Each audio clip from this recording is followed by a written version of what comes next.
Hello students, welcome back to session 24 on unit 2 of accounting 1. What we discussed in last few sessions, we discussed particularly from session 21 to 23 in detail about special journals, particularly preparation of purchases book, purchases written book, sales written book, and at the same time we concentrated on how to post entries from these books to concern ledger accounts. At the end of this session, you will come to know other important special journals known as bills receivable book, bills payable book and journal proper, and at the same time you will come to know what are the transactions that will appear in journal proper. So this is what you will get at the end of this session. Let me see what is bills receivable book. All bills of exchange and promissory notes received by the trader from his customers are recorded. When there are numerous bills and promissory notes, it becomes easy to maintain the records. In the sense, in bills receivable book, we will record bills of exchange and promissory notes received by business concern from his customer to whom it sold goods on credit basis. Means whenever organization sells goods on credit basis, there is a possibility of giving bill or bills of exchange that will be accepted by the customers. So those bills of exchange and promissory notes received from his customers are recorded in bills receivable book. You just look at the format of bills receivable book. Once we prepare bills receivable book, we should post entries from bills receivable book to concern ledger accounts. Here concern ledger account means various personal account of customers from whom you received books as well as bills receivable account.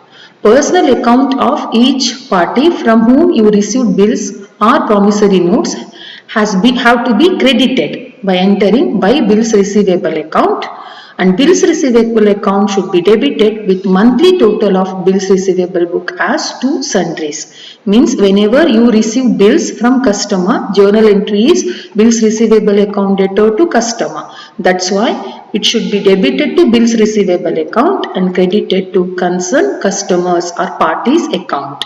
So concerned customers account must be credited, bills receivable account must be debited.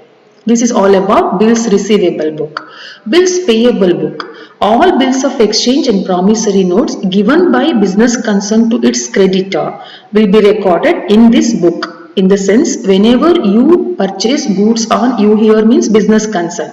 Whenever business concern purchase goods on credit basis, there is a possibility of accepting the bill or promissory notes written by supplier of goods. So at that time, you will give bills or promissory note to suppliers of goods to record or to have a record of all the transaction relating to bills and promissory notes given by business concern to its supplier.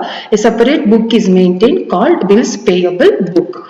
Just look at the format of bills payable book. Even transaction entered in bills payable book will be posted to concerned suppliers account as well as bills payable account. Concerned suppliers account will be debited as to bills payable account, and bills payable account must be credited as by sundries or by individual suppliers, because as and when you give bill, journal entry is suppliers account debtor to bills payable account. So suppliers account should be debited and bills payable account should be credited. So this is all about bills receivable book and bills payable book. You won't get problem on these two books, even on journal proper. You will get problem on preparation of purchase book, purchases written book, and sales written book, even cash book, which we are discussing as a separate chapter. So let me concentrate on last subsidiary book, known as general journal, also known as journal proper. Under the system of subsidiary books, transaction which cannot be recorded in any other subsidiary books or special journals are recorded in journal proper. Means whatever transaction which are not having any place in those 7 subsidiary books will get place in where journal proper. So transaction generally recorded in journal proper are opening entries, rectifying entries, transfer entries, adjusting entries, closing entries, entries relating to dishonor of bills and promissory notes, credit purchase and credit sale of things other than goods, entry for drawings, loss of goods by theft, fire, accident, loss of any asset, introduction of capital, and special transaction relating to joint venture and consignment. All these aspects or all these transactions will be recorded in journal proper. Try to understand. Those transactions which we cannot record in any other 7 subsidiary books will get placed in journal proper or general journal. So this is what the list of transaction for which entry will be made particularly in journal proper. So this is all about different types of subsidiary books.